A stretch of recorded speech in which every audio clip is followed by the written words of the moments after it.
तो जैसे कि आपको मालूम है कि इसके पहले क्लास में जो है हम लोगों ने, तो सबसे पहले यहाँ पर देख लेते हैं कि देखिए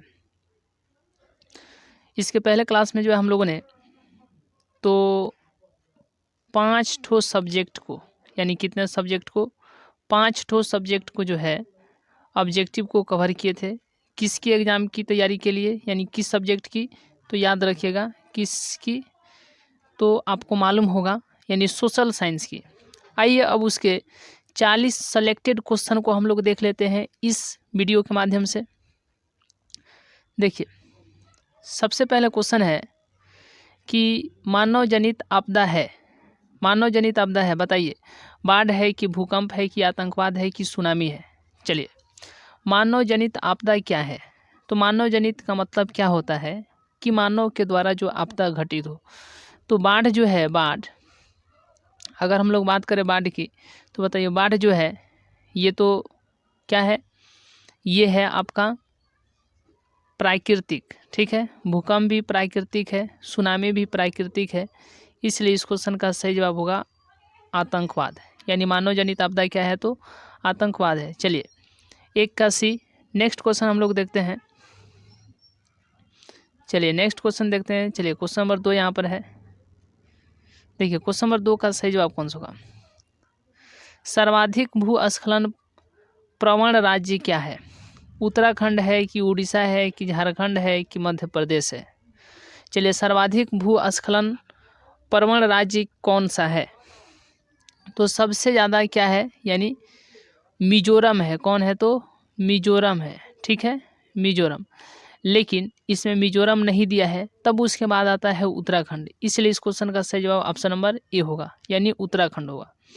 आइए इसके बाद हम लोग नेक्स्ट क्वेश्चन नंबर 3 पर चर्चा करते हैं। चलिए क्वेश्चन नंबर 3 का सही जवाब कौन सा होगा। चलिए क्वेश्चन नंबर 3 का सही जवाब कौन सा होगा। क्वेश्चन है कि मलबे के नीचे दबे लोगों का पता लगाने के लिए किस यंत्र का उपयोग किया जाता है। मलबे के नीचे दबे लोगों का पता लगाने के लिए किस यंत्र का उपयोग किया जाता है, तो इंफ्रारेड कैमरा का उपयोग किया जाता है। किसका, इंफ्रारेड कैमरा का। आइए नेक्स्ट क्वेश्चन हम लोग देखते हैं, क्वेश्चन नंबर 4। चलिए नेक्स्ट क्वेश्चन है क्वेश्चन नंबर 4 का सही जवाब कौन सा होगा। क्वेश्चन नंबर 4 है कि पृथ्वी की सतह पर पहुंचने वाली भूकंप तरंग कौन सी है, यानी पृथ्वी की सतह पर पहुंचने वाली भूकंप तरंग कौन सी है, तो पी तरंग है। कौन सा तरंग है, तो पी तरंग है। चलिए कौन सा तरंग है, तो पी तरंग। ऑप्शन नंबर तो यहाँ पर ए होगा। चलिए नेक्स्ट क्वेश्चन है क्वेश्चन नंबर 5। चलिए क्वेश्चन नंबर 5 का सही जवाब कौन सा होगा। देखिए क्वेश्चन नंबर 5 का सही जवाब कौन सा होगा। चलिए क्वेश्चन नंबर 5 का सही जवाब कौन सा होगा। कितने लोग आंसर कर पाते हैं जी क्वेश्चन नंबर 5 को। क्वेश्चन नंबर 5 है कि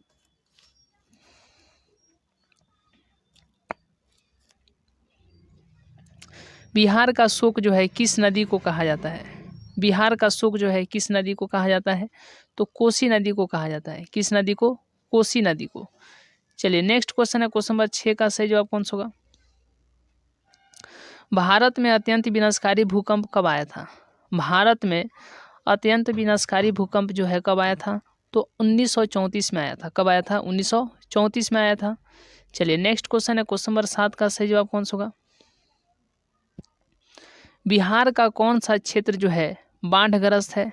चलिए बिहार का कौन सा क्षेत्र जो है बाढ़ग्रस्त है, तो याद रखिएगा उत्तरी बिहार। कौन सा बिहार, उत्तरी बिहार। आइए नेक्स्ट क्वेश्चन है क्वेश्चन नंबर 8 का सही जवाब कौन सा होगा। देखिए क्वेश्चन नंबर 8 का सही जवाब कौन सा होगा। सर्वाधिक बाढ़ प्रभावित देश कौन है। सबसे ज़्यादा बाढ़ प्रभावित देश कौन सा है, तो बांग्लादेश है। कौन सा देश है, तो बांग्लादेश है। चलिए नेक्स्ट क्वेश्चन है क्वेश्चन नंबर 9 का सही जवाब कौन सा होगा। आर्थिक विकास का तीसरा क्षेत्र क्या है, तो इसमें 3 ठो क्षेत्र होते हैं, पहला, दूसरा, तीसरा। पहला होता है प्राथमिक क्षेत्र, ठीक है। पहला कौन सा क्षेत्र होता है जी, प्राथमिक क्षेत्र। दूसरा होता है द्वितीयक क्षेत्र और तीसरा होता है तृतीयक क्षेत्र। तो इसी क्षेत्र को जो है सेवा क्षेत्र भी कहा जाता है, ठीक है। यानी तीसरा क्षेत्र को क्या कहा जाता है, सेवा क्षेत्र कहा जाता है। तो जब सेवा क्षेत्र कहा जाता है तो आर्थिक विकास का तीसरा क्षेत्र क्या है, तो सेवा क्षेत्र है। कौन सा क्षेत्र है, तो सेवा क्षेत्र है। चलिए नेक्स्ट क्वेश्चन है, क्वेश्चन नंबर यहाँ पर 10 है। चलिए क्वेश्चन नंबर 10 का सही जवाब कौन सा होगा? भारत में योजना आयोग का गठन जो है कब किया गया? भारत में योजना आयोग का गठन जो है कब किया गया? तो याद रखिएगा 15 मार्च 1950 को। कब? 15 मार्च 1950 को। चलिए नेक्स्ट क्वेश्चन यहाँ पर हम लोग देखते हैं। चलिए नेक्स्ट क्वेश्चन है क्वेश्चन नंबर यहाँ पर 11 का सही जवाब कौन सा होगा? चलिए क्वेश्चन नंबर 11 का सही जवाब कौन सा होगा? चलिए क्वेश्चन नंबर 11 का सही जवाब कौन सा होगा? भारतीय योजना आयोग के प्रथम अध्यक्ष कौन थे? भारतीय योजना आयोग के प्रथम अध्यक्ष कौन थे? तो याद रखिएगा पंडित जवाहरलाल नेहरू थे। कौन थे? पंडित जवाहरलाल नेहरू थे। चलिए नेक्स्ट क्वेश्चन है क्वेश्चन नंबर यहाँ पर 12 कि निम्न में से किस राज्य को पिछड़ा राज्य कहा जाता है? निम्न में से किस राज्य को जो है पिछड़ा राज्य कहा जाता है? तो बिहार को कहा जाता है। किसको कहा जाता है? बिहार को। चलिए नेक्स्ट क्वेश्चन है क्वेश्चन नंबर यहाँ पर 13 कि राष्ट्रीय विकास परिषद का गठन जो है कब हुआ था? चलिए राष्ट्रीय विकास परिषद का गठन जो है कब हुआ था? तो 1952 में हुआ था। कब हुआ था? 1952 में हुआ था। आइए नेक्स्ट क्वेश्चन है क्वेश्चन नंबर 14। चलिए क्वेश्चन नंबर 14 का सही जवाब कौन सा होगा?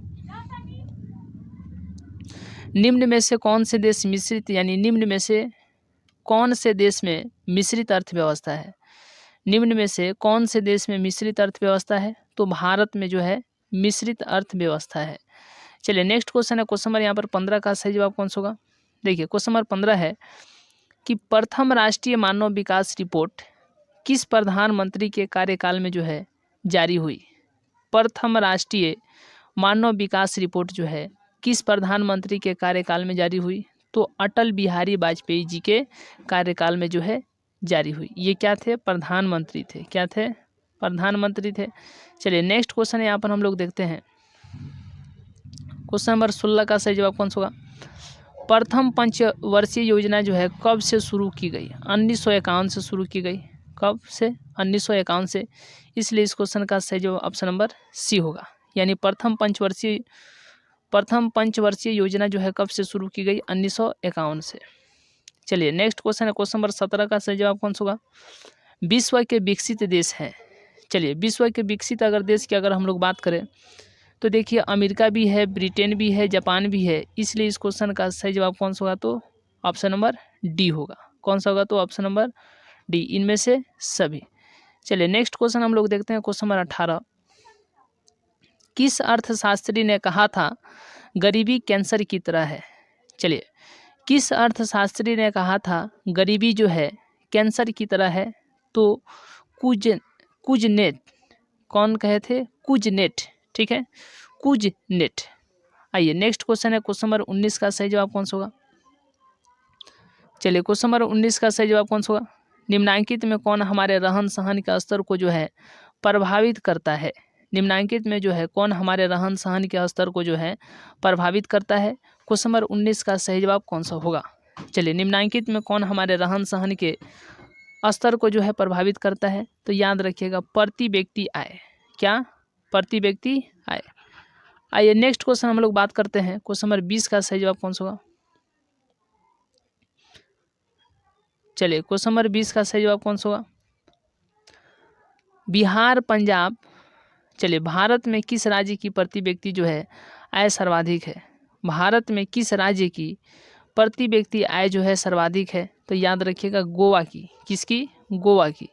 चलिए नेक्स्ट क्वेश्चन है क्वेश्चन नंबर 21 का सही जवाब कौन सा होगा? राष्ट्रीय आय समिति का गठन किसके अध्यक्षता में हुई थी? राष्ट्रीय आय समिति का गठन जो है किसके अध्यक्षता में हुई थी? तो याद रखिएगा प्रोफेसर पीसी महलनोबिस। ठीक है, प्रोफेसर पीसी महलनोबिस। चलिए नेक्स्ट क्वेश्चन है क्वेश्चन नंबर 22 का सही जवाब कौन सा होगा? चलिए क्वेश्चन नंबर 22 का सही जवाब कौन सा होगा? रूस की मुद्रा क्या है जी? रूस की मुद्रा क्या है? तो रूबल है। ठीक है, यानी ये कितना के बराबर होता है? यानी 0.90 रुपये के बराबर होता है। यानी भारत का 1 रुपया जिस तरीके से हम लोग कहते हैं भारत की 1 रुपया देंगे ना, ठीक है, तो यानी ये 1 रूबल से भी ज़्यादा हो जाएगा, ठीक है। आइए नेक्स्ट, यानी रूस की मुद्रा क्या है, तो रूबल है। नेक्स्ट क्वेश्चन है क्वेश्चन नंबर 23 का सही जवाब कौन सा होगा। चलिए नेक्स्ट क्वेश्चन है क्वेश्चन नंबर 23 का सही जवाब कौन सा होगा। आय में उपभोग के अंतर को क्या कहते हैं। आय एवं उपभोग के अंतर को जो है क्या कहते हैं, तो बचत कहते हैं। क्या कहते हैं, बचत कहते हैं। क्या कहते हैं, बचत कहते हैं। चलिए नेक्स्ट क्वेश्चन है क्वेश्चन नंबर 24 का सही जवाब कौन सा होगा। किस धातु का मुद्रा के रूप में जो है सर्वाधिक प्रयोग हुआ है। किस धातु का जो है, किस धातु का जो है मुद्रा के रूप में जो है सर्वाधिक प्रयोग हुआ है, तो याद रखिएगा, सबको जानते हैं, सोना और चांदी के, ठीक है, ऑप्शन नंबर डी। चलिए नेक्स्ट क्वेश्चन है क्वेश्चन नंबर 25 का सही जवाब कौन सा होगा। चलिए नेक्स्ट क्वेश्चन है क्वेश्चन नंबर 25 का सही जवाब कौन सा होगा। निम्नलिखित में से कौन सा संस्थान भारत में मुद्रा जारी करने के लिए अधिकृत है। तो आप लोग को मालूम होगा रिजर्व बैंक ऑफ इंडिया। निम्नलिखित में, चलिए निम्नलिखित में कौन सा संस्थान भारत में मुद्रा जारी करने के लिए अधिकृत है, तो भारत यानी reserve bank of India, option number A. चलिए नेक्स्ट क्वेश्चन है क्वेश्चन नंबर 26 का सही जवाब कौन सा होगा। चलिए नेक्स्ट क्वेश्चन है क्वेश्चन नंबर 26 का सही जवाब कौन सा होगा। वाणिज्यिक बैंकों का राष्ट्रीयकरण कब हुआ जी। वाणिज्यिक बैंकों का जो है राष्ट्रीयकरण कब हुआ, तो 1969 में हुआ था, ठीक है, और बाद में जो 6 और हुआ 1980 में हुआ। तो इसमें देखिए तो ऑप्शन नंबर सही जवाब कौन सा होगा, तो 1969 में, ठीक है। वाणिज्यिक बैंकों का राष्ट्रीयकरण जो है कब हुआ था, तो 1969 में हुआ था, ऑप्शन नंबर बी। चलिए नेक्स्ट क्वेश्चन है क्वेश्चन नंबर यहाँ पर 27 का सही जवाब कौन सा होगा। चलिए क्वेश्चन नंबर 27 का सही जवाब कौन सा होगा। कृषि तथा ग्रामीण विकास के लिए पुनर्वित्त करने वाली शीर्ष संस्था कौन है, तो आप लोग को मालूम होगा नाबार्ड है। क्या है, तो नाबार्ड, ऑप्शन नंबर बी सही है, ठीक है। कृषि तथा ग्रामीण विकास के लिए पुनर्वित्त करने वाली शीर्ष संस्था कौन है, तो नाबार्ड है, ठीक है। इसको लिखा जाता है NABARD, ठीक है, ये आप लोग को मालूम होगा भी, ठीक है। चलिए तो ऑप्शन नंबर बी यहाँ पर करेक्ट। चलिए नेक्स्ट क्वेश्चन है क्वेश्चन नंबर 28 को हम लोग देखते हैं। चलिए क्वेश्चन नंबर 28 का सही जवाब कौन सा होगा। चलिए क्वेश्चन नंबर 28 का सही जवाब कौन सा होगा। ग्रामीण बैंक के संस्थापक कौन है। ग्रामीण बैंक के संस्थापक प्रोफेसर मोहम्मद यूनुस हैं। कौन है, professor Mohammad Yunus, option number A. चलिए नेक्स्ट क्वेश्चन है क्वेश्चन नंबर 29 का सही जवाब कौन सा होगा। चलिए क्वेश्चन नंबर 29 का सही जवाब कौन सा होगा। नरेगा कार्यक्रम के नाम के साथ किस व्यक्ति का जो है नाम जोड़ा गया, तो महात्मा गांधी के। तो पहले ये क्या था जी, पहले था नरेगा, ठीक है, और म से महात्मा गांधी, म से क्या होता है, म से महात्मा गांधी होता है ना, तो इसमें जोड़ क्या दिया गया, म, तो ये हो गया मनरेगा। तो पहले क्या था जी, पहले था यह नरेगा और इसमें जोड़ दिया गया म से महात्मा गांधी, तो यह हो गया मनरेगा। तो किसके नाम को जोड़ा गया, तो महात्मा गांधी के। चलिए नेक्स्ट क्वेश्चन है क्वेश्चन नंबर 30 का सही जवाब कौन सा होगा। चलिए क्वेश्चन नंबर 30 का सही जवाब कौन सा होगा। निम्न में से कौन गैर आर्थिक आधारभूत संरचना का जो है अंग है। चलिए निम्न में से कौन गैर आर्थिक आधारभूत संरचना का जो है अंग है, तो याद रखिएगा शिक्षा। क्या है, तो शिक्षा, ऑप्शन नंबर बी। चलिए नेक्स्ट क्वेश्चन है क्वेश्चन नंबर यहाँ पर 31 का सही जवाब कौन सा होगा। देखिए क्वेश्चन नंबर 31 का सही जवाब कौन सा होगा जी। चलिए क्वेश्चन नंबर 31 का सही जवाब कौन सा होगा। भारत सरकार ने किस प्रकार की शिक्षा को मौलिक अधिकार घोषित किया है। भारत सरकार ने किस प्रकार की शिक्षा को जो है मौलिक अधिकार घोषित किया है, तो प्रारंभिक शिक्षा को। किस शिक्षा को, प्रारंभिक यानी प्राइमरी शिक्षा को। चलिए ऑप्शन नंबर यहाँ पर ए हो जाएगा। नेक्स्ट क्वेश्चन है क्वेश्चन नंबर यहाँ पर 32 का सही जवाब कौन सा होगा। निम्नलिखित में से क्या नई आर्थिक नीति का अंग नहीं है। निम्नलिखित में से क्या नई आर्थिक नीति का जो है अंग नहीं है, तो राष्ट्रीयकरण, यानी 32 का सी। नेक्स्ट क्वेश्चन है क्वेश्चन नंबर 33 का सही जवाब कौन सा होगा। चलिए क्वेश्चन नंबर 33 का सही जवाब कौन सा होगा। वैश्वीकरण के मुख्य अंग कितने हैं जी, तो वैश्वीकरण के मुख्य अंग कितने हैं, 3 है, इसलिए इस क्वेश्चन का सही जवाब ऑप्शन नंबर यहाँ पर सी हो जाएगा, ठीक है। आइए नेक्स्ट क्वेश्चन है क्वेश्चन नंबर यहाँ पर 34 का सही जवाब कौन सा होगा। क्वेश्चन नंबर 34 है कि निम्न में से जो है कौन विदेशी ब्रांड नहीं है।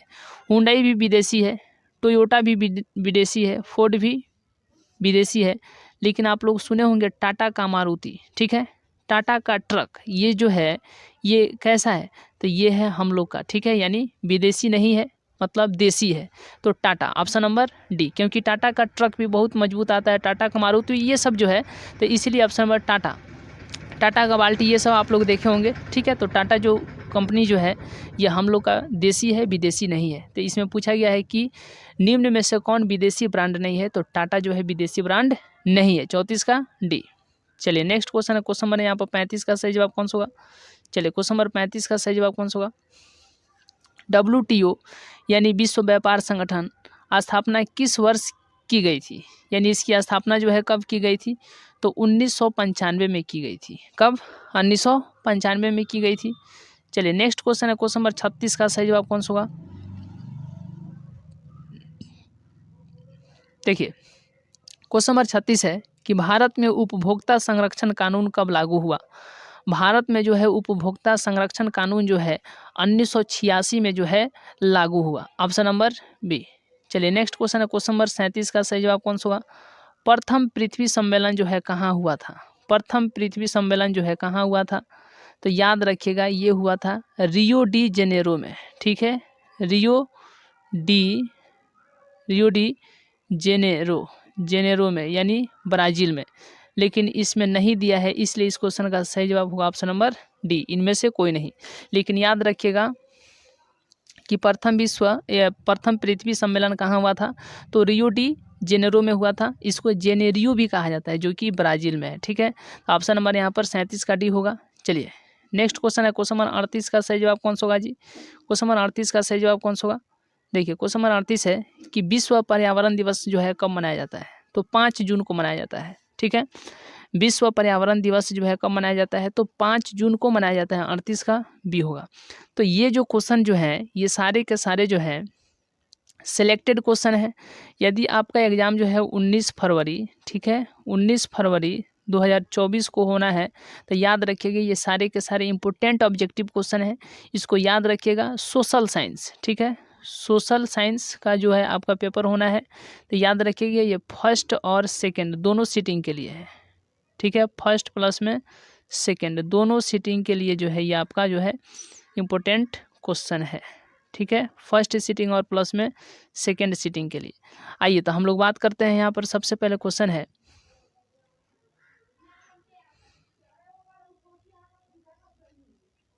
क्वेश्चन है कि कोयला निम्न यानी कोयला किस प्रकार का संसाधन है।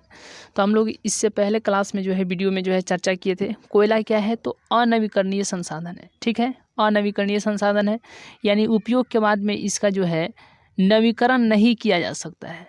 इसीलिए जब नवीकरण नहीं किया जा सकता है तो ये हो गया अनवीकरणीय, ठीक है, अनवीकरणीय हो गया, यानी ऑप्शन नंबर यहाँ पर सही जवाब ऑप्शन नंबर ए होगा।